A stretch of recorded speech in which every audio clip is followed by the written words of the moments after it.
45 ವರ್ಷಗಳಿಂದ ನೀವು ದುಬೈಯಲ್ಲಿ ಅನಿವಾಸಿ ಕನ್ನಡಿಗರಾಗಿ ನೆಲೆಸಿದ್ದೀರಿ. ಉದ್ಯಮದ ರಂಗದಲ್ಲಿ ಬಹಳ ಹೆಚ್ಚಿನ ಪ್ರಾಮುಖ್ಯತೆ ನೀಡಿ ಅದನ್ನು ಮುಂದುವರಿಸಿಕೊಂಡು ಹೋಗ್ತಾ ಇದ್ದೀರಿ. ನಾನು ಬಂದದ್ದು 1979 ಜನವರಿ 26 ರಿಪಬ್ಲಿಕ್ ಡೇ ದಿವಸ. ನನ್ನ ಪ್ಲೇನ್ ಫಸ್ಟ್ ಟೈಮ್ ಲ್ಯಾಂಡ್ ಆಗುವಾಗ ದುಬೈಲಿ ರಾತ್ರಿ ಆಗಿತ್ತು. ಈ ದುಬೈನ ಲೈಟ್ಸ್ ಎಲ್ಲ ನೋಡಿ ನಾನೇನು ಸ್ವರ್ಗದಕ್ಕೆ ಬಂದಿದ್ದೆ ಅಂತ ಕಾಣಿದೆ. ನಮ್ಮ ಮತ್ತು ನನ್ನ ಪಾರ್ಟ್ನರ್ ಸ್ವಲ್ಪ ಮಿಸ್ಅಂಡರ್ಸ್ಟ್ಯಾಂಡಿಂಗ್ ಆಯಿತು. ಸೊ ಅವರು ಕಂಪನಿಯನ್ನು ಬಿಟ್ಟು ಎಕ್ಸಿಟ್ ಆದ್ರು. ಅವರು 1997 ಮಿಡ್ಲ್ ಈಸ್ಟ್ ಫ್ಯಾಕ್ಟರಿ ಅಂತ ಇನ್ನೊಂದು ಕಂಪನಿಯನ್ನು ಸ್ಟಾರ್ಟ್ ಮಾಡಿದೆ. ಅಲ್ಲಿ ಸಾಧಾರಣ 150 ಜನ ಕೆಲಸ ಮಾಡ್ತಾ ಇದ್ರು. ವಿದ್ಯಾಭ್ಯಾಸ ಮುಗಿದ ಕೂಡಲೇ ಇಲ್ಲಿಗೆ ಟಿಕೆಟ್ ತೆಗೆದುಕೊಂಡು ಇಲ್ಲಿಗೆ ವಿಮಾನ ಹಾಕ್ತಾರೆ. ಸೊ ಅಂತವರಿಗೆ ನಿಮ್ಮ ಸಂದೇಶ ಏನಂತೆ? ಫ್ರೆಶ್ ಆಗಿ ಕಾಲೇಜ್ ಮಾಡಿ ಇಲ್ಲಿ ಬಂದ್ರೆ ಅದು ಜಾಬ್ ಸಿಗೋದು ಸ್ವಲ್ಪ ಕಷ್ಟ ಆಗ್ತದೆ. ಯಾಕಂದ್ರೆ ಇಲ್ಲಿ ಎಲ್ಲರೂ ಕೇಳಿದ್ರೆ ನಿಮ್ಗೆ ವರ್ಕ್ ಎಕ್ಸ್ಪೀರಿಯನ್ಸ್ ಇದೆಯಾ ಅಂತ. ನೀವು ಬಂದ ಕೂಡಲೇ ಒಂದೇ ತಿಂಗಳಲ್ಲಿ ಅಥವಾ 15 ದಿವಸ ನಿಮಗೆ ಜಾಬ್ ಸಿಗಬೇಕಂದ್ರೆ ಅದು ಆಗುದಿಲ್ಲ. ಮಿನಿಮಮ್ 3 ತಿಂಗಳು ಅಥವಾ 6 ತಿಂಗಳು ನೀವು ವೇಟ್ ಮಾಡಿ ಟ್ರೈ ಮಾಡಿ ಅಪ್ಲೈ ಮಾಡಬೇಕು.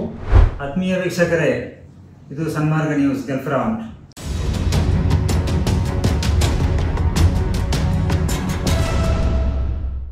ಬನ್ನಿ, ನಮ್ಮ ಈ ಕಾರ್ಯಕ್ರಮದಲ್ಲಿ ವಿಶಿಷ್ಟ ಅತಿಥಿಗಳನ್ನು ಪರಿಚಯಿಸುವ, ಉದ್ಯಮಿಗಳನ್ನು, ಅದೇ ರೀತಿ ಅನಿವಾಸಿ ಕನ್ನಡಿಗರಲ್ಲಿ ಇರುವಂತಹ ಕಲಾಕಾರರು, ಸಾಂಸ್ಕೃತಿಕ ಮತ್ತು ಶೈಕ್ಷಣಿಕ ರಂಗದಲ್ಲಿ, ಅದೇ ರೀತಿ ವಿವಿಧ ರಂಗಗಳಲ್ಲಿ ಪ್ರತಿಭಾವಂತರನ್ನು ಈ ನಮ್ಮ ಸನ್ಮಾರ್ಗ ನ್ಯೂಸ್ ಮೂಲಕ ಪರಿಚಯಿಸುವ ಒಂದು ಕಾರ್ಯಕ್ರಮ. ಇದರಲ್ಲಿ ಇವತ್ತು ನಮಗೆ ಸಿಕ್ಕಿರುವಂತಹ ಒಬ್ಬ ವಿಶಿಷ್ಟ ಅತಿಥಿ ಅವರು ಜೇಮ್ಸ್ ಮಂಡೋನ್ಸಾ ಸರ್ ಅವರು.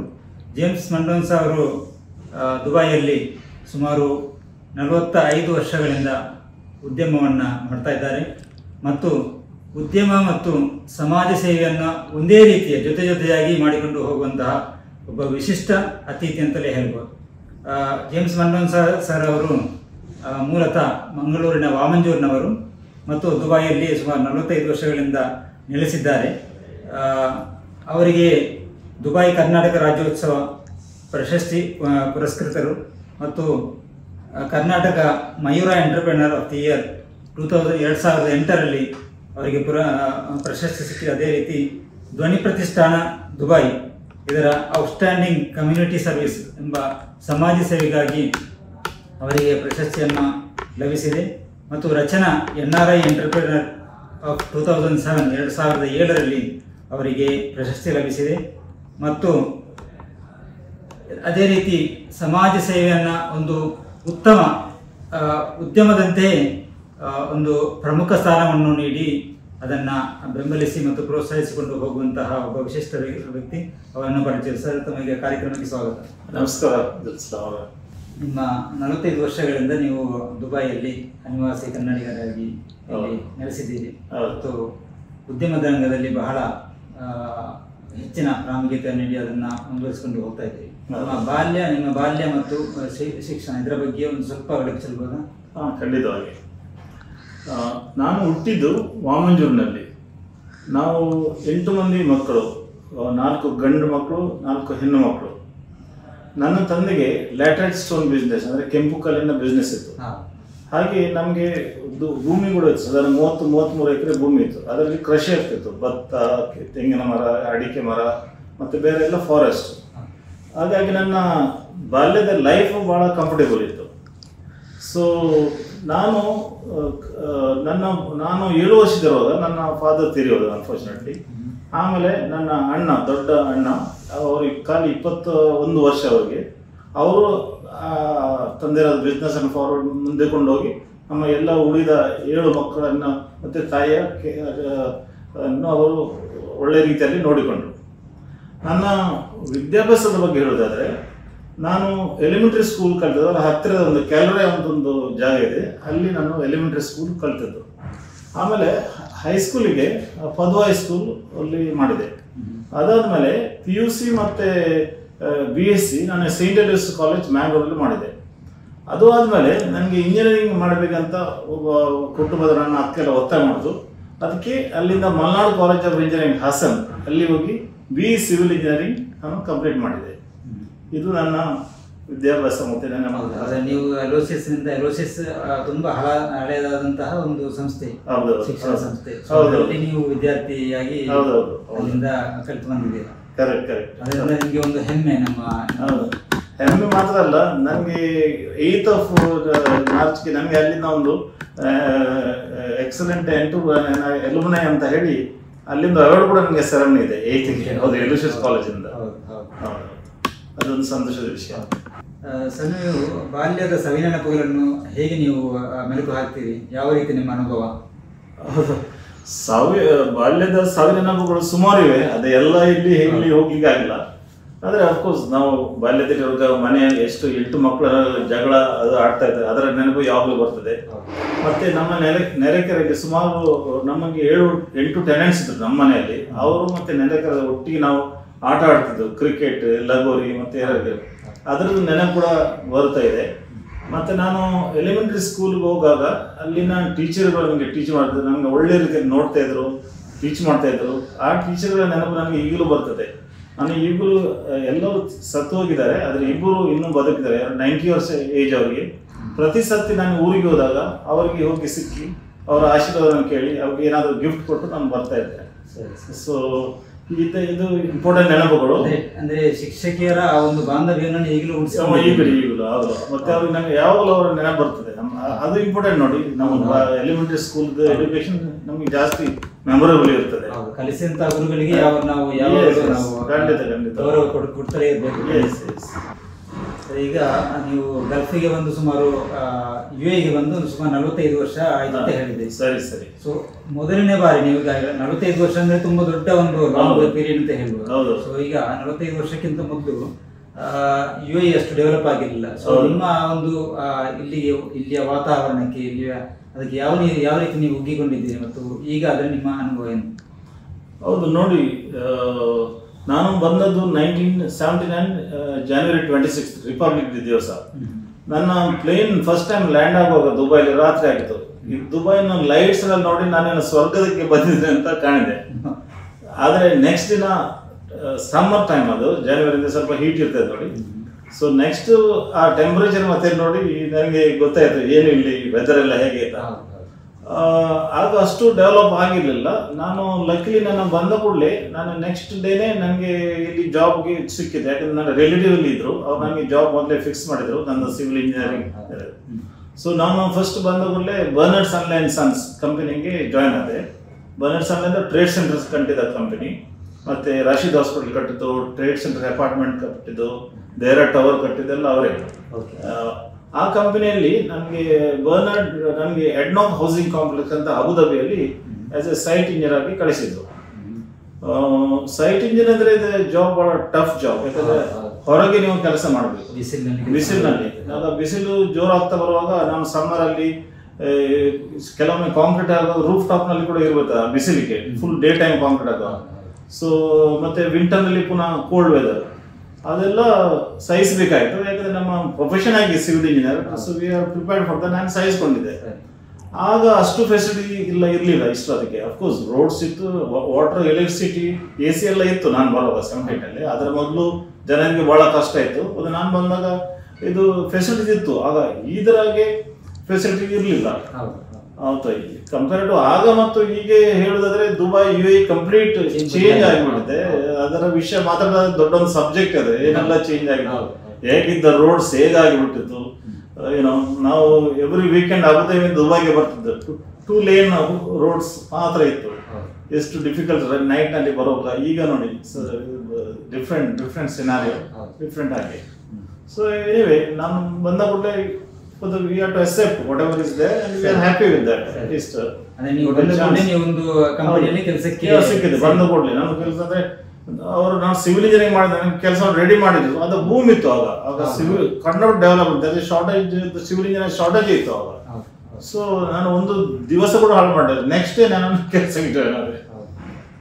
ಸೊ ಆಗ ಅನಂತರ ನೀವು ಯಾವಾಗ ಎಷ್ಟು ವರ್ಷ ಈ ಕಂಪನಿಯಲ್ಲಿ ಕೆಲಸ ಮಾಡಿದ್ರೆ ಮತ್ತು ಯಾವಾಗ ನಿಮ್ಮ ಸ್ವಂತ ಉದ್ಯಮವನ್ನ ಆರಂಭಿಸಿದ್ದೀರಿ ಅಂತ? ಹೌದು ನೋಡಿ, ನಾನು 2 ವರ್ಷದ ಎಡ್ನಾಕ್ ಹೌಸಿಂಗ್ ಕಾಂಟ್ರಾಕ್ಟ್ ಇತ್ತು, ಕೆಲಸ ಇತ್ತು. ಆಮೇಲೆ ಅದು ಕಾಂಟ್ರಾಕ್ಟ್ ಆದ್ಮೇಲೆ ನಾನು ಕೆಲಸ ಬಿಟ್ಟುಬಿಟ್ಟೆ. ಬೇರೆ ಆಪರ್ಚುನಿಟಿ ಸಿಗ್ತಾ, ನಾನು ಬೇರೆ ಕಂಪನಿಗೆ ಜಾಯ್ನ್ ಆದೆ. ಅದು ಇನ್ ಕನ್ಸಲ್ಟಿಂಗ್ ಇಂಜಿನಿಯರ್ ಡಿಸೈನ್ ಆಫೀಸಲ್ಲಿ ಕೆಲಸ. ಅದು ಎಲ್ಲ ಇನ್ಸೈಡ್ ಆಫೀಸ್ ಒಳಗಿನಲ್ಲಿ, ಹೊರಗೆ ಹೋಗ್ಲಿಕ್ಕಿಲ್ಲ. ಆಮೇಲೆ ಪ್ಲಾನಿಂಗ್, ಡಿಸೈನಿಂಗ್ ಅದೇ ಕೆಲಸ. ಸೊ 5 ವರ್ಷ ಅಲ್ಲಿ ಕೆಲಸ ಮಾಡಿದೆ. ಮತ್ತೆ 5 ವರ್ಷ ಆದಮೇಲೆ ನನ್ನ ಬ್ರದರಿಗೆ ಸ್ಟ್ಯಾಂಡರ್ಡ್ ಫ್ಯಾಬ್ರಿಕೇಟರ್ಸ್ ಅನ್ನೊಂದು ಸ್ಟೀಲ್ ಫ್ಯಾಬ್ರಿಕೇಶನ್ ವರ್ಕ್ಶಾಪ್ ಇತ್ತು. ಅವರಿಗೆ ಒಬ್ಬ ಜನ ಬೇಕಿದ್ರು. ಅವರು ಹೇಳಿದ್ರು, ನೀನೇ ಬಂದು ನಮ್ಮ ಹತ್ರ ಕೆಲಸ ಮಾಡಲ್ಲ, ಯಾಕೆ ಬೇರೆ ಕೆಲಸ. ನಾನು ಅವರೊಟ್ಟಿಗೆ ಜಾಯ್ನ್ ಆದೆ. ಸೊ 5 ವರ್ಷ ಹೊರಗೆ, 5 ವರ್ಷ ನನ್ನ ಅಣ್ಣನೊಟ್ಟಿಗೆ, ಒಂದು 10 ವರ್ಷವಾಗಿ ನಾನು ಕೆಲಸ ಮಾಡ್ತೇನೆ ಬಿಫೋರ್ ಸ್ಟಾರ್ಟಿಂಗ್ ದ ಬಿಸ್ನೆಸ್. ಮತ್ತೆ ಬಿಸ್ನೆಸ್ ವಿಷಯ ಹೇಳುವುದಾದ್ರೆ, ನಾನು 1988ನಲ್ಲಿ ಬಿಸ್ನೆಸ್ ಸ್ಟಾರ್ಟ್ ಮಾಡಿದೆ. ಸ್ಟಾರ್ಟ್ ಮಾಡುವಾಗ ನನಗೆ ಒಬ್ಬರು ಪಾರ್ಟ್ನರ್ ಥರ ಸಿಕ್ಕಿದ್ರು. ಅವರು ಮತ್ತೆ ನಾವು ಸ್ಟಾರ್ಟ್ ಮಾಡಿದ್ವಿ. ಸ್ಟಾರ್ಟ್ ಮಾಡುವಾಗ ಸ್ವಲ್ಪ ಚಾಲೆಂಜಸ್ ಇತ್ತು. ಯಾಕೆಂದರೆ ನಮ್ಮ ಇದು ಇಂಜಿನಿಯರಿಂಗ್ ಬಿಸ್ನೆಸ್ ನಮಗೆ ಸ್ವಲ್ಪ ದೊಡ್ಡದು ಜಾಗ ಬೇಕು. ಸೊ ಲ್ಯಾಂಡ್ ಸಿಗಬೇಕು, 40,000 ಸ್ಕ್ವೇರ್ ಫೀಟ್ ಸಿಗಬೇಕು. ಸೊ ಕಷ್ಟಪಟ್ಟು ನಾವು ಜಾಗ ಸಿಕ್ಕಿದ್ದು. ನಾವು ಸಣ್ಣ ಮಟ್ಟಿನಲ್ಲಿ ಇದು ಬಿಸ್ನೆಸ್ಸನ್ನು ಸ್ಟಾರ್ಟ್ ಮಾಡಿದೆವು. ಫಸ್ಟ್ ಒಂದು 10 ಜನ ತಗೊಂಡು, ಆಮೇಲೆ ಸ್ವಲ್ಪ ಗ್ರೋ ಮಾಡಿದೆವು. 20 ಜನ ಆಯಿತು. ಮತ್ತು 5 ವರ್ಷ ನಾವು ಪ್ರಾಫಿಟ್ ತೆಗೆದ, ಅದೇ ಸೇಮ್ ಪ್ರಾಫಿಟ್ನ ರೀಇನ್ವೆಸ್ಟ್ ಮಾಡಿ ಕಂಪನಿ ಗ್ರೋ ಮಾಡಿದ್ದು. 100-150 ಜನ ಆಯಿತು. ಸೊ 10 ವರ್ಷ ಒಳಗೆ ಅಷ್ಟು ಗ್ರೋ ಆದೆವು. ಆಮೇಲೆ ಏನಾಯಿತು, 10 ವರ್ಷ ಆದಮೇಲೆ ನಮ್ಮ ಮತ್ತು ನನ್ನ ಪಾರ್ಟ್ನರ್ ಸ್ವಲ್ಪ ಮಿಸ್ಅಂಡರ್ಸ್ಟ್ಯಾಂಡಿಂಗ್ ಆಯಿತು. ಸೊ ಅವರು ಕಂಪನಿಯನ್ನು ಬಿಟ್ಟು ಎಕ್ಸಿಟ್ ಆದರು ಅವರು. ಮತ್ತು ನಾನು ಕಂಪನಿ ಟೇಕ್ ಓವರ್ ಮಾಡಿದೆ. ಅದರ ಒಂದು 150 ಜನ ಇದ್ರು. ಸೊ ಆಮೇಲೆ ಏನಾಯಿತು, ಆಮೇಲೆ 1990ನಲ್ಲಿ ನನಗೆ ಇನ್ನೊಂದು ಆಪರ್ಚುನಿಟಿ ಸಿಗೋದು ಕಂಪನಿ ಸ್ಟಾರ್ಟ್ ಮಾಡೋದು. ಯಾಕಂದರೆ ನಾನು ಇದ್ದ ಪ್ಲೇಸ್ನಲ್ಲಿ ಜಾಗ ಸಾಕಾಗಕ್ಕಿಲ್ಲ. ನನಗೆ ಕಾಂಟ್ರಾಕ್ಟ್ ಮಸ್ಟ್ ಇತ್ತು, ಸುಮಾರು ಕಾಂಟ್ರಾಕ್ಟ್ ಇತ್ತು. ನಮ್ಮದು ಪ್ರೊಡಕ್ಷನ್, ನಮ್ಮದು ಕ್ವಾಲಿಟಿ ಆಫ್ ವರ್ಕ್ ಎಲ್ಲ ಒಳ್ಳೆ ಆಗ್ತದೆ. ಯಾಕಂದರೆ ನಾನು ಕ್ವಾಲಿಫೈಡ್ ಇಂಜಿನಿಯರ್. ಸೊ ನಮ್ಮ ಸ್ಟಾಫ್ ಎಲ್ಲ ಒಳ್ಳೆ ಕ್ವಾಲಿಫೈಡ್ ಇದರಿಂದ ಇಂಜಿನಿಯರಿಂಗ್ ಬ್ಯಾಕ್ಗ್ರೌಂಡ್ ನಮಗೆ ಒಳ್ಳೆದಾಯಿತು. ಸೊ ಸುಮಾರು ಕೆಲಸ ಬರ್ತದೆ. ಅದಕ್ಕೆ ಜಾಗ ಸಾಕೋದಿಲ್ಲ ಅಂತ ಇನ್ನೊಂದು ಫ್ಯಾಕ್ಟ್ರಿಯಲ್ಲಿ 1997ನಲ್ಲಿ ಮಿಡ್ಲ್ ಈಸ್ಟ್ ಫ್ಯಾಕ್ಟ್ರಿ ಅಂತ ಇನ್ನೊಂದು ಕಂಪನಿಯನ್ನು ಸ್ಟಾರ್ಟ್ ಮಾಡಿದೆ. ಅಲ್ಲಿ ಸಾಧಾರಣ 150 ಜನ ಕೆಲಸ ಮಾಡ್ತಾ ಇದ್ರು. ಅದಾದ್ಮೇಲೆ ಇನ್ನೊಂದು ಮಲ್ಟಿಪ್ಲಾನ್ ಇಂಟೀರಿಯರ್ ಡೆಕೋರೇಟರ್ಸ್ ಅಂತ ಒಂದು ಜಾಯ್ನರಿ ಕಂಪನಿ ಒಂದು ಸೇಲ್ ಇತ್ತು ಅಂತ ಒಬ್ರು ಹೇಳಿದ್ರು. ಸೊ ಅದು ಕೂಡ ನಾನು ದುಡ್ಡು ಇತ್ತು, ಒಳ್ಳೆ ಆಪರ್ಚುನಿಟಿ ಇತ್ತು. ಅದು ಕೂಡ ಒಂದು 2004ನಲ್ಲಿ ಅದನ್ನು ನಾನು ಅಕ್ವೈರ್ ಮಾಡಿದೆ. ಅದಾದ್ಮೇಲೆ ಇನ್ನೊಂದು 2005ನಲ್ಲಿ reliable metal construction industry LLC Sharjah ಅಂತ ಅಲ್ಲಿ ಒಂದು ಕಂಪನಿ ಸ್ಟಾರ್ಟ್ ಮಾಡಿದೆ. ಶಾರ್ಜಾದಲ್ಲಿ ಮಾಡೋಣ ಅಂತ ಅಲ್ಲಿ ಕಂಪನಿ ಮಾಡಿದೆ. ಸೊ ಅಲ್ಲಿ ಸಾಧಾರಣ ಒಂದು 100 ಮಂದಿ ಕೆಲಸ ಮಾಡ್ತಾ ಇದ್ರು. ಆಮೇಲೆ ಒಂದು ನಾನು ಫ್ರೆಂಡ್ಸ್ ಸಿಕ್ಕಿದ್ರು. ಅವರು ಹೇಳಿದ್ರೆ ಲೇಬರ್ ಸಪ್ಲೈಗೆ ಈಗ ತುಂಬ ಸ್ಕೋಪ್ ಇದೆ, ನಾವು ಒಂದು ಲೇಬರ್ ಸಪ್ಲೈ ಕಂಪನಿ ಸ್ಟಾರ್ಟ್ ಮಾಡೋಣ ಹೇಳಿದ್ರು. ಅವರು ಮ್ಯಾನೇಜ್ ಮಾಡ್ತಾ ಇದ್ರು. ಸೊ ಅವರ ಭರವಸೆಗೆ ಅದೊಂದು ಸ್ಯಾಮ್ ಎಲೆಕ್ಟ್ರೋ ಮೆಕ್ಯಾನಿಕಲ್ LLC ಅಂತ ಒಂದು ಲೇಬರ್ ಸಪ್ಲೈ ಕಂಪನಿ ಸ್ಟಾರ್ಟ್ ಮಾಡಿದೆ. ಸೊ ಅದು ಆದಮೇಲೆ 2007ನಲ್ಲಿ ಈಗ ಸುಮಾರು ಲೇಬರ್ ಕ್ಯಾಂಪ್ ಇತ್ತು ಇಲ್ಲಿ. ಆಗ ಲೇಬರ್ ಕ್ಯಾಂಪ್ನಲ್ಲಿ ಸೀವೇಜ್ ವಾಟರ್ ಎಲ್ಲ ಓವರ್ಫ್ಲೋ ಆಗ್ತಿತ್ತು. ಗವರ್ಮೆಂಟ್ ಇಂದ ಫೈನ್ ಬೀಳ್ತಿತ್ತು. ಅದನ್ನು ತೆಗೆದು ಟ್ರಾನ್ಸ್ಪೋರ್ಟ್ ಮಾಡಲಿಕ್ಕೆ ಕಂಡಕ್ಟರ್ ಸ್ಕೋಪ್ ಇತ್ತು. ಅದಕ್ಕೆ ಕೂಡ ಒಬ್ರು ಸಿಕ್ಕಿದ್ದು ನನಗೆ, ಒಂದು ಟ್ರಾನ್ಸ್ಪೋರ್ಟ್ ಕಂಪನಿ ಹಾಕೋಣ, ಸಿವೇಜ್ ಟ್ರಾನ್ಸ್ಪೋರ್ಟ್ ಕಂಪನಿ ಅಂತ ಹೇಳಿ ಅವರಿಗೆ. ಅದು ಕೂಡ ಒಂದು 2007ನಲ್ಲಿ ಅದು ಕೂಡ ಕಂಪನಿ ಸ್ಟಾರ್ಟ್ ಮಾಡಿ, ಅದರಲ್ಲಿ ಜಾಸ್ತಿ ಇಲ್ಲ, ಒಂದು 4-3 ಟ್ರಕ್ ಇತ್ತು ಅದು ಹಾಗೆ. ಸೊ 2007ವರೆಗೆ ನನ್ನ ಹತ್ರ ಸಾಧಾರಣ 6 ಕಂಪನಿ ಇತ್ತು. 6 ಕಂಪನಿ ಇದ್ದು ಒಂದು 650 ಜನ ಕೆಲಸ ಮಾಡ್ತಾ ಇದ್ರು. ಮತ್ತು ಲೇಬರ್ಸ್ ಅವರ 100-150 ಜನ, ಒಂದು ಸಾಧಾರಣ 800-850 ಜನರು ಕೆಲಸ ಮಾಡ್ತಾ ಇದ್ರು 2007 ಮುಂದುಗಡೆ. ಆಮೇಲೆ ಏನಾಯಿತು, ರೀಸೆಂಟ್ಲಿ ಕೋವಿಡ್ನ ಮೊದಲು ನಾನು 3 ಕಂಪನಿಯನ್ನು ಮಾರಿಬಿಟ್ಟೆ. ಯಾಕಂದರೆ ಒಂದು ಜಾಯ್ನರಿ ಕಂಪನಿ ಒಂದು ಒಳ್ಳೆ ಆಫರ್ ಬಂತು, ಅದು ಮಾರಿಬಿಟ್ಟೆ. ಸೆಕೆಂಡ್ ಕಂಪನಿ ಅಷ್ಟು ಪ್ರಾಫಿಟ್ ಮಾಡ್ತಾ ಇರಲ್ಲ, ಅದ್ರ ಮ್ಯಾನೇಜ್ ಮಾಡ್ತಾ ಇದೆ, ಅದು ಕೂಡ ಬೇಡ ಅಂತ ಒಬ್ಬರು ಕೇಳಿದ್ರು, ಆಫರ್ ಬಂತು, ಅದು ಕೂಡ ಮಾರಿಬಿಟ್ಟೆ. ಮತ್ತು ಥರ್ಡ್ ರಿಲಯಬಲ್ ಟ್ರಾನ್ಸ್ಪೋರ್ಟ್ ಕಂಪನಿ ಅಂತ, ಅದು ಲಾಸ್ನಲ್ಲಿ ನಡೆಯುತ್ತದೆ. ಸೊ ಅದನ್ನು ಕೂಡ ಕ್ಲೋಸ್ ಮಾಡಿಬಿಟ್ಟೆ. ಸೊ ಈಗ ನನ್ನ ಹತ್ರ 3 ಕಂಪನಿ ಮಾತ್ರ ಇದೆ. 2 ಇಲ್ಲಿ ದುಬೈನಲ್ಲಿ, ಒಂದು ಶಾರ್ಜಾ FZ6 ಇಲ್ಲಿ. ಸೊ ಅಬೌಟ್ 550 ಜನ ಈಗ ನನ್ನ ಹತ್ರ ಕೆಲಸ ಮಾಡ್ತಾ ಇದ್ದಾರೆ. ಹೌದು, ಎಲ್ಲ ಧರ್ಮಗಳಲ್ಲೂ ಕೂಡ ಸಮಾಜ ಸೇವೆ ಎಂಬುದಿದೆ. ಒಂದು ಧಾರ್ಮಿಕ ಗ್ರಂಥಗಳಲ್ಲಿ ಸಮಾಜ ಸೇವೆ ಬಹಳ ಉನ್ನತ ಸ್ಥಾನವನ್ನು ಗಳಿಸಿದೆ. ಸೊ ಈ ಒಂದು ಸಮಾಜ ಸೇವೆ ನಿಮ್ಮ ಉದ್ಯಮದ ಜೊತೆಗೆ ನೀವು ಸಮಾಜ ಸೇವೆಯನ್ನು ಕೂಡ ಬಹಳ ಒಂದು ಪವಿತ್ರ ಅಂತ ಭಾವಿಸಿಕೊಂಡು ಈ ಬಹಳ ದೊಡ್ಡದಾಗಿ ವ್ಯಾಪಕವಾಗಿ ನೀವು ಮಾಡ್ತಾ ಇದ್ದೀರಿ. ಇದಕ್ಕೆ ಒಂದು ಪ್ರೇರಣೆ ಮತ್ತು ಇದರ ಬಗ್ಗೆ ಒಂದು ಹೌದು, ನೀವು ಹೇಳಿದಾಗ ಎಲ್ಲ ಧರ್ಮಗಳಲ್ಲಿ ಸಮಾಜ ಸೇವೆ ಮಾಡ್ಬೇಕಂತ ಹೇಳ್ತಾರೆ. ನಮ್ಗೆ ಕೂಡ ನಮ್ಮ ಕ್ರಿಶ್ಚಿಯನ್ ಧರ್ಮದಲ್ಲಿ ಯಾವಾಗ ಹೇಳ್ತಾರೆ, ನೀವು ಸಮಾಜ ಸೇವೆ ಮಾಡಬೇಕು, ಬೇರೆಯವ್ರಿಗೆ ಉಪಕಾರ ಮಾಡಬೇಕು, ಬೇರೆಯವ್ರಿಗೆ ಒಳ್ಳೆ ಮಾಡ್ಬೇಕಂತ. ಸೊ 1988ನಲ್ಲಿ ಇಲ್ಲಿ ಮ್ಯಾಂಗ್ಲೋ ಕೊಂಕನ್ಸ್ ಅಂತ ಒಂದು ಅಸೋಸಿಯೇಷನ್ ಸ್ಟಾರ್ಟ್ ಮಾಡಿದ್ರು. ಅಂದರೆ ಇದ್ರ ಕೊಂಕನ್ ಕಮಿಟಿ ಅವರದು, ಕರಾವಳಿ ಕೋಸ್ಟಲ್ ರೀಜನ್ ಅವರಿಗೆ. ಸೊ ಅದಕ್ಕೆ ಕೂಡ ನಾನು ಜಾಯ್ನ್ ಆದೆ. ಅದರಿಂದ ಸುಮಾರು ಸಮಾಜ ಸೇವೆ ಮಾಡಲಿಕ್ಕೆ ನಮಗೆ ಆಪರ್ಚುನಿಟಿ ಸಿಕ್ಕಿತ್ತು. ಅದರಿಂದ ನಾನು ಆಕ್ಚುಲಿ ಅದರದ್ದು 16 ವರ್ಷ ಪ್ರೆಸಿಡೆಂಟ್ ಆಗಿದೆ ಅಸೋಸಿಯೇಷನ್. ಹೌದು, ಈಗಲೂ ನಾನು ಪ್ರೆಸಿಡೆಂಟ್. ಈಗ ನೆಕ್ಸ್ಟ್ ವಿದಿನ್ 1 ಮಂತ್ ಈಗ ನಮ್ದು ಪುನಃ ಎಲೆಕ್ಷನ್ ಪುನಃ ಇದೆ. ಅದರಿಂದ ಆಗ ನಾನು ರಿಸೈನ್ ಮಾಡ್ತೇನೆ, ನಾನು ಇನ್ನು ಆಗೋದಿಲ್ಲ. ಹೌದು, ನೀವು ಹೇಳಿದಾಗೆ ಸಮಾಜ ಸೇವೆ ಮತ್ತು ನನ್ನ ಬಿಸ್ನೆಸ್ ಮ್ಯಾನೇಜ್ ಮಾಡಲಿಕ್ಕೆ ಬಹಳ ಕಷ್ಟ ಆಗ್ತಿತ್ತು. ಆದರೂ ನಾನು ಹಾರ್ಡ್ ವರ್ಕಿಂಗ್ ಜನ. ಯಾವಾಗ ನನಗೆ ಸಮಾಜ ಸೇವೆಗೆ ನಾನು ಇದು ಮಾಡಬೇಕಲ್ಲ, ಟೈಮ್ ಕೊಡಬೇಕು, ಆ ಟೈಮನ್ನು ಕೊಟ್ಟು ಆಮೇಲೆ ಪುನಃ ಬಂದು ನನ್ನ ಬಿಸ್ನೆಸ್ ಕೆಲಸ ಮಾಡ್ತಾ ಇದ್ದೆ. ಎಸ್ಟಿಮೇಷನ್ ಮಾಡೋದು, ಇಂಜಿನಿಯರಿಂಗ್ ವರ್ಕ್ಸ್ ನಾನು ಬಂದು ಮಾಡ್ತಾ ಇದ್ದೆ. ಕೆಲವು ಸರ್ತಿ ನಾನು 12 hours 14 hours 16 hours ಕೂಡ ಕೆಲಸ ಮಾಡಿದ್ದೇನೆ ಕೆಲವು ಸರ್ತಿ ಬೇಗದಾಗ. ಸೊ ಯಾವುದು ಸ್ಯಾಕ್ರಿಫೈಸ್ ಮಾಡಿ ಎರಡಕ್ಕೂ ಬ್ಯಾಲೆನ್ಸ್ ಮಾಡಲಿಕ್ಕೆ. ಹೌದು. ಮತ್ತೆ ನಮ್ಮ ಎಷ್ಟು ಸುಮಾರು ಸಮಸ್ಯೆ ಮಾಡಿದೆ ನಾವು. ಎವ್ರಿ ಇಯರ್ ನಮಗೆ ಒಂದೊಂದು ಇವೆಂಟ್ ನಾವು ಮಾಡ್ತಿದ್ದೆ. ಅದರಲ್ಲಿ ಒಂದು ಇವೆಂಟ್ ಫಂಡ್ ರೈಸಿಂಗ್ ಇವೆಂಟ್ ಅಂತ ಸ್ಪಾನ್ಸರ್ ತಗೊಂಡು ಆ ದುಡ್ಡು ಕಲೆಕ್ಟ್ ಮಾಡಿದ್ರೆ ನಾವೆಲ್ಲ ಡೊನೇಷನ್ ಮಾಡ್ತಾ ಇದ್ವು, ಚಾರಿಟಿ ವರ್ಕ್ ಮಾಡ್ತಿದ್ದೆವು, local as well as back in ಮ್ಯಾಂಗ್ಳೂರ್ಗೆ. ಇಲ್ಲಿಯವರೆಗೆ ಅವ್ರಿಗೆ ಸಿಕ್ಕಿದ್ರೆ ಏನಾದರೂ ಅವ್ರಿಗೆ ಮೆಡಿಸಿನ್ಗೆ ಹೆಲ್ಪ್ ಬೇಕಾದ್ರೆ ಹಾಸ್ಪಿಟಲ್ ಪೇಮೆಂಟ್ ಅದು ಮಾಡ್ತಾ ಇದ್ದೇವೆ. ಅಥವಾ ಯಾರಿಗಾದ್ರೂ ಜಾಬ್ ಹೋದ್ರೆ ಅವ್ರಿಗೆ ಸ್ವಲ್ಪ ಟೆಂಪರರಿ ದುಡ್ಡು ಬೇಕಾದ್ರೆ ಅಡು ಕೊಡ್ತೇವೆ. ಇಂಥದ್ದು ಕೆಲವರು ಪಾಪದವರು ಇರ್ತಾರೆ, ಮಕ್ಕಳಿಗೆ ಅವ್ರಿಗೆ ಫೀಸ್ ಕೊಡ್ಲಿಕ್ಕೆ ಇರ್ತಾರೆ. ಅದು ಇಲ್ಲಿ ದುಬೈನಲ್ಲಿ ಮತ್ತೆ ಮಂಗಳೂರಿನಲ್ಲಿ ಕೂಡ ಹಾಸ್ಪಿಟಲ್ಗೆ, ಸಿಕ್ ಅವ್ರಿಗೆ ಎಜುಕೇಶನ್ಗೆ, ಮತ್ತೆ ಡೊನೇಷನ್, ಚರ್ಚ್ ಕನ್ಸ್ಟ್ರಕ್ಷನ್, ಹಾಲ್ ಕನ್ಸ್ಟ್ರಕ್ಷನ್, ಸ್ಕೂಲ್ ಕನ್ಸ್ಟ್ರಕ್ಷನ್, ಹಾಗೆ ಚಾರಿಟಿ ಮಾಡ್ತಾ ಇದ್ದೇವೆ. ಮತ್ತೆ ನಮ್ಮ ಅಸೋಸಿಯೇಷನ್ ಮುಖಾಂತರ ನಮ್ಮ ಕೋವಿಡ್ ಇದರಲ್ಲಿ ಎಮಿನಿಸ್ಟ್ ಟೈಮಲ್ಲಿ 2 ಸರ್ತಿ ಎಮಿನಿಸ್ಟ್ ಟೈಮಲ್ಲಿ ನಾವು ವಾಲಂಟಿಯರ್ ಆಗಿ ಇಂಡಿಯನ್ ಕೌನ್ಸಿಲರ್ಗೆ ಮತ್ತೆ ಗವರ್ಮೆಂಟ್ ಆಫ್ ದುಬೈಗೆ ಹೆಲ್ಪ್ ಮಾಡ್ತೇವೆ ವಾಲಂಟಿಯರ್ ಥರ. ಮತ್ತೆ ಸುಮಾರು ನಾವು ಓಲ್ಡ್ ಕ್ಲೋತ್ಸ್ ಎಲ್ಲ ಕಲೆಕ್ಟ್ ಮಾಡಿ ಆಫ್ರಿಕಾ ಮತ್ತು ಅದರ್ ಪೂರ್ ಕಂಟ್ರೀಸ್ಗೆ ಕಳಿಸ್ತಾ ಇದ್ದೇವೆ. ಹಾಗೆ ಇದು ಅಸೋಸಿಯೇಷನ್ ಮುಖಾಂತರ. ನಾನು ಪರ್ಸನಲ್ ಲೆವೆಲ್ನಲ್ಲಿ ಕೂಡ ನಾನು ಸುಮಾರು ಕೆಲಸ ಮಾಡ್ತೇನೆ, ಸುಮಾರು ಹೆಲ್ಪ್ ಮಾಡ್ತೇನೆ, ಸುಮಾರು ಡೊನೇಷನ್ ಮಾಡ್ತೇನೆ, ಸುಮಾರು ಚಾರಿಟಿ ಮಾಡಿದ್ದೇನೆ. ಅಂದ್ರೆ ಹಾಗೆ ಹೇಳಿದ್ರೆ ಉದ್ದ ಲಿಸ್ಟ್ ಇದೆ. ಮತ್ತೆ ನಂದು ಸಮಾಜ ಸೇವೆ ಮಾಡೋದಕ್ಕೆ ಸುಮಾರು ಮಂದಿ ನನಗೆ ರೆಕಗ್ನೈಸ್ ಮಾಡಿದ್ದಾರೆ, ಪ್ರಶಸ್ತಿಯನ್ನು ಕೊಟ್ಟಿದ್ದಾರೆ. ಹೌದು, ಇದು ನಿಜವಾಗಿ ನಮಗೆ ಸಂತೋಷದ. ಆತ್ಮಸಂತೃಪ್ತಿ. ಹೌದು. 45 ವರ್ಷಗಳು ನೀವು ಅನಿವಾಸಿ ಕನ್ನಡಿಗರಾಗಿ ಇಲ್ಲಿ ಉದ್ಯಮವನ್ನು ಮಾಡ್ತಾ ಇದ್ದೀರಿ. ಮತ್ತೆ ಅದೇ ರೀತಿ ಬೇರೆ ಬೇರೆ ರಂಗಗಳಲ್ಲಿ ಕೂಡ ನೀವು ಕೆಲಸವನ್ನ ಮಾಡ್ತಾ ಇದ್ದೀರಿ. ಈ ನಿಟ್ಟಿನಲ್ಲಿ ನೀವು ಅನುಭವಿಸಿದಂತಹ ಒಂದು ಚಾಲೆಂಜ್ ಏನಿರ್ಬೋದು? ಅಷ್ಟು ಚಾಲೆಂಜ್ ಇದ್ದ ವಿಷಯ ಅಂತ ನನಗೆ ನನ್ನ ಲೈಫ್ನಲ್ಲಿ ಏನೂ ಆಗಿಲ್ಲ ಅಷ್ಟು. ಹೌದೌದು, ಚಾಲೆಂಜ್ ಅಂದ್ರೆ ಒಂದು ನನ್ನ ಲೈಫ್ನಲ್ಲಿ ಹೇಳಿದ್ರೆ ನನಗೆ BSc ಆದ್ಮೇಲೆ ಪುನಃ ನೀನು ಹೋಗಿ ಇಂಜಿನಿಯರಿಂಗ್ ಮಾಡುವಾಗ ಅದೊಂದು ಚಾಲೆಂಜ್ ಅಂತ ಕಂಡಿದ್ದು ನನಗೆ. ಎಲ್ಲ ನಾನು BSc ಆದ ನಾನು ಎಜುಕೇಶನ್ ಆಯ್ತು ಅಂತ ಯೋಚಿಸಿದೆ, ಪುನಃ ನನಗೆ ಹೋಗಿ ಇಂಜಿನಿಯರಿಂಗ್ ಮಾಡಿದ್ರು, ಅದ್ರ ಸ್ಟಡಿ ಮಾಡಿದೆ ಚಾಲೆಂಜ್. ಮತ್ತೆ ಇನ್ನೊಂದು ಚಾಲೆಂಜ್ ಅಂತ ಹೇಳಿದ್ರೆ, ನಾವು ಕಂಪನಿ ಓಪನ್ ಮಾಡುವಾಗ ನಮಗೆ ಸ್ಥಳ ಎಲ್ಲ ಸಿಗೋದು ಬಹಳ ಕಷ್ಟ ಆಯ್ತು. ಸ್ಥಳ ಸಿಕ್ಕಿದ್ದು, ಆಮೇಲೆ ವೀಸಾ ಸಿಗುವಾಗ ಬಹಳ ಪ್ರಾಬ್ಲಮ್ ಆಯ್ತು. ಯಾಕಂದ್ರೆ ನನ್ನ ಹತ್ರ ಅಷ್ಟು ಜಾಬ್ ಇತ್ತು, ನನಗೆ ಕಾಂಟ್ಯಾಕ್ಟ್ ಇದರಿಂದ ನನ್ನ ಹತ್ರ ಬಹಳ ಜಾಬ್ ಎನ್ಕ್ವೈರಿ ಬರ್ತಾ ಇತ್ತು. ಜಾಬ್ ಜನರು ನನಗೆ ಕೊಡ್ತಾ ಇದ್ರು, ನಾವು ಹೇಳಿದ್ದೆಲ್ಲ ಆಗ. ಬಿಕಾಸ್ ನಮಗೆ ನಾನು ಕ್ವಾಲಿಫೈಡ್ ಇಂಜಿನಿಯರ್, ನಮ್ಮ ಎಲ್ಲ ಸ್ಟಾಫ್ ಒಳ್ಳೆದಿತ್ತು, ಕ್ವಾಲಿಟಿ ಆಫ್ ವರ್ಕ್ ಒಳ್ಳೆದಿತ್ತು. ಆದ್ರೆ ನಮಗೆ ವೀಸಾ ಸಿಗ್ತಾ ಇರಲಿಲ್ಲ. So that was a big challenge. ಅದು ಮತ್ತೆ ಕಷ್ಟಪಟ್ಟು ಯಾರು ಇನ್ಫ್ಲುಯೆನ್ಸ್ ಮಾಡಿ ಕೆಲವು ಏನಾದ್ರೂ ಅವರಿಗೆ ಗಿಫ್ಟ್ ಕೊಟ್ಟು ಹೇಗಾದ್ರೂ ವೀಸಾ ಸಿಕ್ಕುವಾಗೆ ಮಾಡಿದೆ. ಅದೊಂದು ದೊಡ್ಡ ಚಾಲೆಂಜ್ ಆಯ್ತು. ಮತ್ತೆ ಇನ್ನೊಂದು ಚಾಲೆಂಜ್ ಅಂದ್ರೆ 10 ವರ್ಷದ ಮೇಲೆ ನಂದು ಪಾರ್ಟ್ನರ್ ಎಕ್ಸಿಟ್ ಆದ್ರಲ್ಲ, ಅವಾಗ ನಾನು ಒಬ್ಬನೇ ಕೆಲಸ ಮಾಡಬೇಕಿತ್ತು. ಆ ಪಾರ್ಟ್ನರ್ಗೆ ನಾನು ದುಡ್ಡು ಕೊಡಬೇಕಾಯ್ತು ಎಕ್ಸಿಟ್ ಹೋಗುವಾಗ.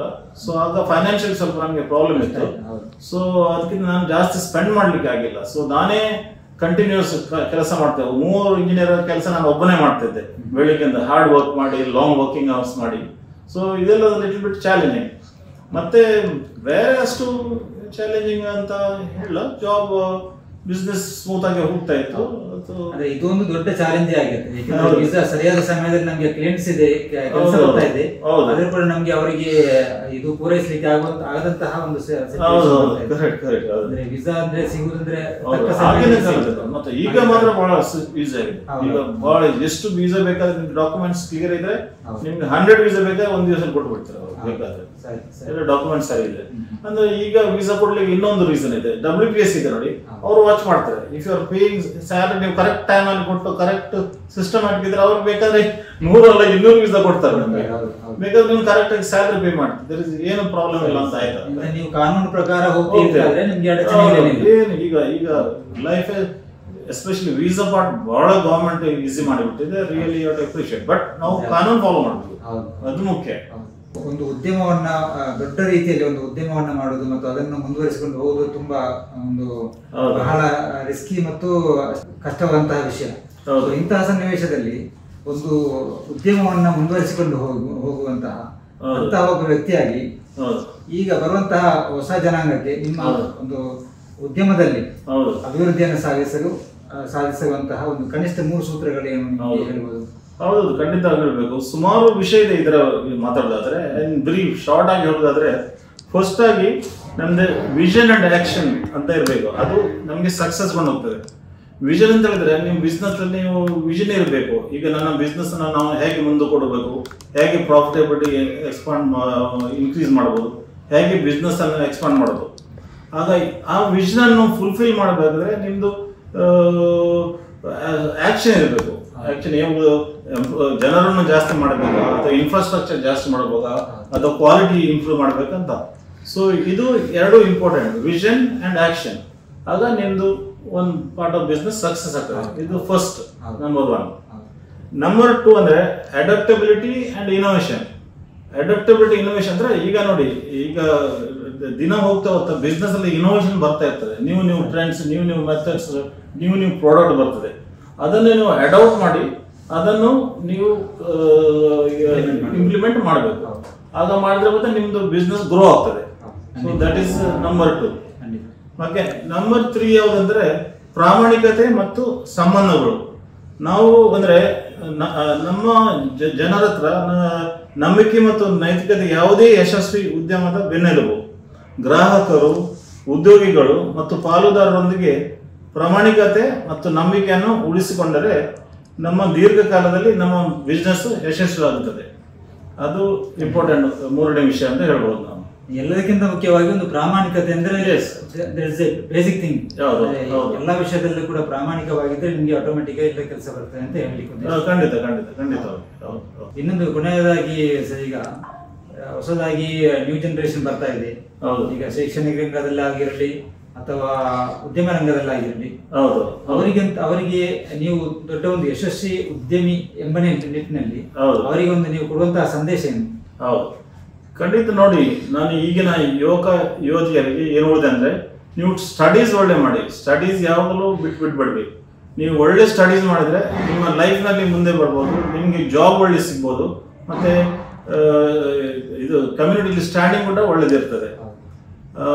ಮಾತ್ರವಲ್ಲದೆ ನೀವು ಮೊದಲು ಹೇಳ್ತಾ ಇದ್ರು ನಮ್ಮ ಮಕ್ಕಳಿಗೆ ಡಾಕ್ಟರ್ ಮಾಡಬೇಕು ಅಥವಾ ಇಂಜಿನಿಯರ್ ಮಾಡಬೇಕಂತ. ಡಾಕ್ಟರ್ ಮತ್ತು ಇಂಜಿನಿಯರಿಂಗ್ ಈಗದ ಕಾಲದಲ್ಲಿ ಇದೆ. ಈಗದಲ್ಲಿ ನಿಮಗೆ ಯಾವುದು ಪ್ಯಾಷನ್ ಇದೆ ನೋಡಿ, ಆ ಲೈನಲ್ಲಿ ನೀವು ಮುಂದೆ ಹೋಗ್ಬೇಕು. ನಿಮ್ಗೆ ಯಾವ್ದು ಇಂಟ್ರೆಸ್ಟ್ ಇದೆ, ಯಾವ್ದು ನೀವು ಒಳ್ಳೇದಂತ ಕಾಣ್ತದೆ, ಅದು ಎನಿ ಫೀಲ್ಡ್ ನೀವು ತಗೊಳ್ಳಿ. ಈಗಿನ ಕಾಲದಲ್ಲಿ ಅದಕ್ಕೆ ಸ್ಕೋಪ್ ಇದೆ. ಫಾರ್ ಎಕ್ಸಾಂಪಲ್ ನಿಮಗೆ ಕಲಿನರಿನ ಸ್ಕಿಲ್ಸ್ ನಲ್ಲಿ ಇಂಟ್ರೆಸ್ಟ್ ಇದೆ, ನೀವು ಅದಕ್ಕೆ ಹೋಗ್ಬೋದು. ಸೌಂಡ್ಸ್ ದಲ್ಲಿ ಇದ್ರೆ ಸೌಂಡ್ ಇಂಜಿನಿಯರ್ ಆಗಿ ಹೋಗ್ಬೋದು. Music, dancing, any particular any ಫೀಲ್ಡಿಗೆ ಹೋಗಿ ನೀವು ಅದರಲ್ಲಿ ಸ್ಕೋಪ್ ಇದೆ, ಅದನ್ನು ನೀವು ಮಾಡಬೇಡಿ. ಜಸ್ಟ್ ಯಾರಾದ್ರೂ ಫೋರ್ಸ್ ಮಾಡಿ ಇಂಜಿನಿಯರ್ ಆಗಿ ಡಾಕ್ಟರ್ ಆಗಿ ಅಂತ ಹೋದ್ರೆ ಅದಕ್ಕೆ ಹೋಗಬೇಡಿ. ಅದು ಕೂಡ ಒಳ್ಳೆ ಲೈನ್. ನೆಕ್ಸ್ಟ್ ಇನ್ನೊಂದು ಹೇಳ್ತಾರೆ ಯುವಕರಿಗೆ, ನೀವು ಒಂದು ಬಿಸ್ನೆಸ್ ಸ್ಟಾರ್ಟ್ ಮಾಡಿ. ಯಾಕಂದ್ರೆ ಒಂದು ಕಡೆ ನೀವು ಒಂದು 10 ವರ್ಷ ಕೆಲಸ ಮಾಡಿ ನಿಮಗೆ ಒಂದು ಎಕ್ಸ್ಪೀರಿಯನ್ಸ್ ಆದ ಕೂಡಲೇ ನೀವು ಬಿಸ್ನೆಸ್ ಸ್ಟಾರ್ಟ್ ಮಾಡಲಿಕ್ಕೆ ಅಥವಾ ಏನಾದ್ರು ಸ್ಟಾರ್ಟ್ಅಪ್ ಕಂಪನಿ ಸ್ಟಾರ್ಟ್ ಮಾಡಲಿಕ್ಕೆ ನೋಡಿ ಬಿಸ್ನೆಸ್ ಮಾಡೋದ್ರಿಂದ ನೀವು ಉದ್ಧಾರ ಆಗ್ತಾರ, ನಿಮ್ಮ ಕಮ್ಯುನಿಟಿ ಒಳ್ಳೇದಾಗ್ತದೆ, ನಿಮ್ಮ ಫ್ಯಾಮಿಲಿ ಒಳ್ಳೇದಾಗ್ತದೆ. ನೀವು ಒಂದು ಕೆಲವು ಮಂದಿಗೆ ಎಂಪ್ಲಾಯ್ಮೆಂಟ್ ಕೊಡ್ತಾರ, ಅವರ ಫ್ಯಾಮಿಲಿ ಒಳ್ಳೇದಾಗ್ತದೆ. ಈಗ ನಮ್ಮ ಸೊಸೈಟಿಯೇ ಒಳ್ಳೇದಾಗುವ ಚಾನ್ಸ್ ಇದೆ. ಸಕ್ಸಸ್ಫುಲ್ ಪರ್ಸನ್ ಅಂದ್ರೆ ನಾವು ದುಡ್ಡು ಮಾಡಿದ ಕೂಡಲೇ ಒಂದು ಸಕ್ಸಸ್ಫುಲ್ ಪರ್ಸನ್ ಅಂತ ಆಗುದಿಲ್ಲ. ನೀವು ಕಮ್ಯುನಿಟಿಯಲ್ಲಿ ನೀವು ಏನು ಮಾಡ್ತೀರಿ ಕಮ್ಯುನಿಟಿಗೆ, ಅದೆಲ್ಲ ನೋಡಬೇಕು. Community whatever you earn, try to give to some to the community also. ಮತ್ತೆ overall you should be a good human being. That is very important. Sir, ಈಗ ಉದ್ಯಮ ರಂಗದಲ್ಲಿ ಬಹಳ ಒಂದು ಉನ್ನತ ಸ್ಥಾನದಲ್ಲಿದ್ದೀರಿ, ತುಂಬಾ ಅನುಭವ ಇದೆ ನಿಮಗೆ, ಅನುಭವಿಸ್ತರು. ಈ ನಿಟ್ಟಿನಲ್ಲಿ ಈಗ ಹೊಸದಾಗಿ ಯುಎಗೆ ಬರುವಂತಹ ಅಥವಾ ಹೊಸದಾಗಿ ಗಲ್ಫಿಗೆ ಬರುವಂತಹ ಈಗ ಊರಿನಲ್ಲಿ ಇಂಜಿನಿಯರ್ ಆಗಿರಲಿ, ಯಾವುದೇ ಫೀಲ್ಡ್ ಆಗಿರಲಿ, ವಿದ್ಯಾಭ್ಯಾಸ ಮುಗಿದ ಕೂಡಲೇ ಇಲ್ಲಿಗೆ ಟಿಕೆಟ್ ತೆಗೆದುಕೊಂಡು ಇಲ್ಲಿಗೆ ವಿಮಾನ ಹಾಕ್ತಾರೆ. ಸೊ ಅಂತವರಿಗೆ ನಿಮ್ಮ ಸಂದೇಶ ಏನಂತೆ? ನೋಡಿ, ದುಬೈಗೆ ಈಗ ವಿಸಿಟ್ ಬಹಳ ಈಸಿ ಮಾಡಿದ್ರೆ ಅದು ಒಳ್ಳೆ ವಿಷಯ. ಮತ್ತೆ ಇಲ್ಲಿ ಜಾಬ್ ಆಪರ್ಚುನಿಟಿ ಇಲ್ಲಿ ಸಿಗ್ತದೆ. ಯಾಕಂದ್ರೆ ಸುಮಾರು ಕಂಪನೀಸ್ ಇಲ್ಲಿ ದುಬೈಗೆ ಬಂದು ಅವರ ಹೆಡ್ ಆಫೀಸ್, ಅವರ ಫ್ಯಾಕ್ಟರೀಸ್ ಎಲ್ಲ ಸ್ಟಾರ್ಟ್ ಮಾಡ್ತಾ ಇದ್ದಾರೆ. ಜಾಬ್ ಆಪರ್ಚುನಿಟೀಸ್ ಇದೆ. ಆದರೆ ನೀವು ಫ್ರೆಶ್ ಆಗಿ ಕಾಲೇಜ್ ಮಾಡಿ ಇಲ್ಲಿ ಬಂದ್ರೆ ಅದು ಜಾಬ್ ಸಿಗೋದು ಸ್ವಲ್ಪ ಕಷ್ಟ ಆಗ್ತದೆ. ಯಾಕಂದ್ರೆ ಇಲ್ಲಿ ಎಲ್ಲರೂ ಕೇಳಿದ್ರೆ ನಿಮಗೆ ವರ್ಕ್ ಎಕ್ಸ್ಪೀರಿಯನ್ಸ್ ಇದೆಯಾ ಅಂತ. ನನ್ನ ಕಂಪನಿಯಲ್ಲಿ ಕೂಡ ನಾನು ಎಂಪ್ಲಾಯ್ ಮಾಡುವಾಗ ವರ್ಕ್ ಎಕ್ಸ್ಪೀರಿಯನ್ಸ್ ಮೊದಲು ಚೆಕ್ ಮಾಡ್ತೇನೆ. ಅದಕ್ಕೆ ನೀವು ಇಂಡಿಯಾದಲ್ಲಿ ಒಂದು 4-5 ವರ್ಷ ಕೆಲಸ ಮಾಡಿ ಆಮೇಲೆ ಇಲ್ಲಿ ಬಂದರೆ ನಿಮಗೆ ಖಂಡಿತ ಜಾಬ್ ಆಗಿ ಸಿಗ್ತಾ ಇದೆ.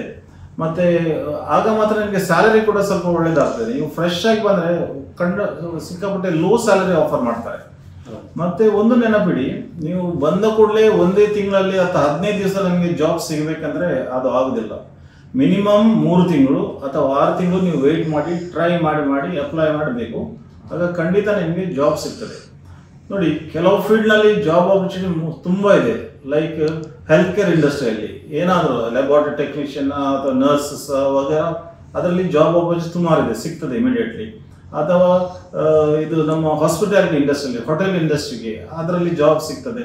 ಟೂರಿಸಂ ಇಂಡಸ್ಟ್ರಿಗೆ ರಿಲೇಟೆಡ್ ನೀವು ಕ್ವಾಲಿಫಿಕೇಶನ್ ಇದ್ರೆ ಜಾಬ್ ಸಿಗ್ತದೆ. ಇಂಜಿನಿಯರಿಂಗ್ನಲ್ಲಿ ಸ್ವಲ್ಪ ಜಾಬ್ ಆಪರ್ಚುನಿಟಿ ಕಡಿಮೆ. ಅಫ್ಕೋರ್ಸ್ ಸಿವಿಲ್ ಇಂಜಿನಿಯರ್ಗೆ ಸಿಗ್ತದೆ, ಎಸ್ಪೆಷಲಿ ಮೆಕ್ಯಾನಿಕಲ್ ಇಂಜಿನಿಯರಿಂಗ್, ಎಲೆಕ್ಟ್ರಿಕಲ್ ಇಂಜಿನಿಯರ್ಗೆ ಸ್ವಲ್ಪ ಜಾಬ್ ಆಪರ್ಚುನಿಟಿ ಸ್ವಲ್ಪ ಕಡಿಮೆ ಇಲ್ಲಿ UAE. ಯಾಕಂದರೆ ಅಷ್ಟು ದೊಡ್ಡ ಮ್ಯಾನುಫ್ಯಾಕ್ಚರಿಂಗ್ ಪ್ಲಾಂಟ್ಸ್, ಫ್ಯಾಕ್ಟ್ರೀಸ್ ಎಲ್ಲ ಅಷ್ಟು ಇಲ್ಲ. ಇದ್ದರೂ ಕೂಡ ಅವರು ಬೇರೆ ಫಾರಿನ್ನಿಂದ ಜನರನ್ನು ತರಿಸ್ತಾರೆ. ಸೊ ಅದಕ್ಕೆ ನಾನು ಹೇಳುವುದಂದ್ರೆ, ನೀವು ಬಂದರೆ ಬನ್ನಿ, ಒಳ್ಳೆ ಜಾಗ ಜಾಬ್ ಆಪರ್ಚುನಿಟಿ ಇರ್ತದೆ. ಒಳ್ಳೆ ಪೇಷನ್ಸ್ ಇರಬೇಕು, ಮತ್ತು ಎಕ್ಸ್ಪೀರಿಯನ್ಸ್ ಮಾಡಿ ಬಂದರೆ ಇನ್ನೂ ಒಳ್ಳೆಯದಂತ ನಾನು ಹೇಳೋದು. ಆತ್ಮೀಯ ವೀಕ್ಷಕರೇ, ಇಷ್ಟರವರೆಗೆ ನಮ್ಮ ವಿಶಿಷ್ಟ ಅತಿಥಿ ಜೇಮ್ಸ್ ಮನ್ರೋನ್ಸ್ ಅವರಿಂದ ಉತ್ತಮ ಸಂದೇಶವನ್ನು ಕೇಳಿದ್ದೀರಿ. ಶಿಕ್ಷಣ ರಂಗದಲ್ಲಿ ಆಗಿರಲಿ ಅಥವಾ ಉದ್ಯಮ ರಂಗದಲ್ಲಾಗಿರಲಿ ಅವರ ಅನುಭವ ಮತ್ತು ಅವರು ಮಾಡಿಕೊಂಡು ಬಂದಿರುವಂತಹ ಸಮಾಜ ಸೇವೆ ಬಗ್ಗೆಯೂ ಅನೇಕ ವಿಷಯಗಳನ್ನು ನಿಮ್ಮ ಮುಂದಿಟ್ಟಿದ್ದಾರೆ. ಇದುವರೆಗೆ ಅವರಿಂದ ಈ ಸಂದೇಶವನ್ನು ಕೊಟ್ಟಿದ್ದಕ್ಕೆ ಧನ್ಯವಾದ ಸರ್. ವೀಕ್ಷಕರೇ, ನೀವು ಇನ್ನೂ ಕೂಡ ವಿಶಿಷ್ಟ ಕಾರ್ಯಕ್ರಮದೊಂದಿಗೆ ಮತ್ತೆ ನಾವು ಬರಲಿದ್ದೇವೆ. ನೀವು ಸನ್ಮಾರ್ಗ ನ್ಯೂಸನ್ನು ಇದುವರೆಗೆ ಸಬ್ಸ್ಕ್ರೈಬ್ ಮಾಡದಿದ್ದರೆ ಹಿಂದೆ ಸಬ್ಸ್ಕ್ರೈಬ್ ಮಾಡಿಕೊಳ್ಳಿ ಮತ್ತು ಇತರರಿಗೆ ಹಂಚಿಕೊಳ್ಳಿ. ಇದುವರೆಗೆ ಇನ್ನೊಂದು ವಿಶಿಷ್ಟ ಕಾರ್ಯಕ್ರಮದೊಂದಿಗೆ ಮತ್ತೆ ಭೇಟಿಯಾಗೋಣ. ಅದುವರೆಗೆ ನೋಡ್ತಾ ಇರಿ ಸನ್ಮಾರ್ಗ ನ್ಯೂಸ್. ಎಲ್ಲರಿಗೂ ನಮಸ್ಕಾರ. ಸನ್ಮಾರ್ಗ ನ್ಯೂಸ್ 1.5 ಲಕ್ಷ ಚಂದಾದಾರರನ್ನ ದಾಟಿದೆ. ಇದನ್ನ ಸಾಧ್ಯವಾಗಿಸಿದ್ದು ವೀಕ್ಷಕರಾದ ನೀವೇ. ಮುಂದಿನ 1 ವರ್ಷದಲ್ಲಿ ಈ 1.5 ಲಕ್ಷವನ್ನ 3 ಲಕ್ಷಗಳಾಗಿ ಪರಿವರ್ತಿಸುವ ಗುರಿಯನ್ನ ನಾವು ಇಟ್ಕೊಂಡಿದ್ದೇವೆ. ನಿಮ್ಮ ಬೆಂಬಲ ಇಲ್ಲದೆ ಇದು ಸಾಧ್ಯವೇ ಇಲ್ಲ. ನೀವು ಮಾಡಬೇಕಾಗಿರುವುದು ಏನಂದ್ರೆ, ಸನ್ಮಾರ್ಗ ನ್ಯೂಸ್ ಚಾನೆಲ್ನ ಕಾರ್ಯಕ್ರಮವನ್ನ ನಿಮ್ಮ ಗೆಳೆಯರಿಗೆ, ಸಂಬಂಧಿಕರಿಗೆ ಕಳಿಸಿಕೊಡಬೇಕು. ಅವರಲ್ಲೂ ಸಬ್ಸ್ಕ್ರೈಬ್ ಮಾಡುವಂತೆ ಹೇಳಬೇಕು. ನಿಮ್ಮ ಮನೆಯವರಲ್ಲೂ ಹೇಳಬೇಕು. ಸುದ್ದಿಗಳ ಸಂತೆಯಿಂದ ಸತ್ಯದ ಸುದ್ದಿಯನ್ನ ಹೆಕ್ಕಿಕೊಡುವ ನಮ್ಮ ಪ್ರಯತ್ನ ಮುಂದುವರಿಯಬೇಕಾದ್ರೆ ನೀವು ಇಷ್ಟನ್ನಾದರೂ ಮಾಡಲೇಬೇಕು. ಜೊತೆಗೆ ಪಕ್ಕದಲ್ಲಿರುವ QR ಕೋಡ್ ಅನ್ನು ಬಳಸಿ ನಮಗೆ ಆರ್ಥಿಕವಾಗಿ ಶಕ್ತಿ ತುಂಬಬೇಕು. ಸುಳ್ಳಿನ ಎದುರು ನಮ್ಮ ಧ್ವನಿ ತಗ್ಗದೇ ಇರಬೇಕಾದ್ರೆ ನಾವು ಆರ್ಥಿಕವಾಗಿ ಪರಾವಲಂಬಿಗಳಾಗಿರಬಾರದು. ನೀವು ಶಕ್ತಿಯನ್ನು ಕೊಡಿ, ನಾವು ಸತ್ಯವನ್ನ ಕೊಡ್ತೇವೆ. Thank you.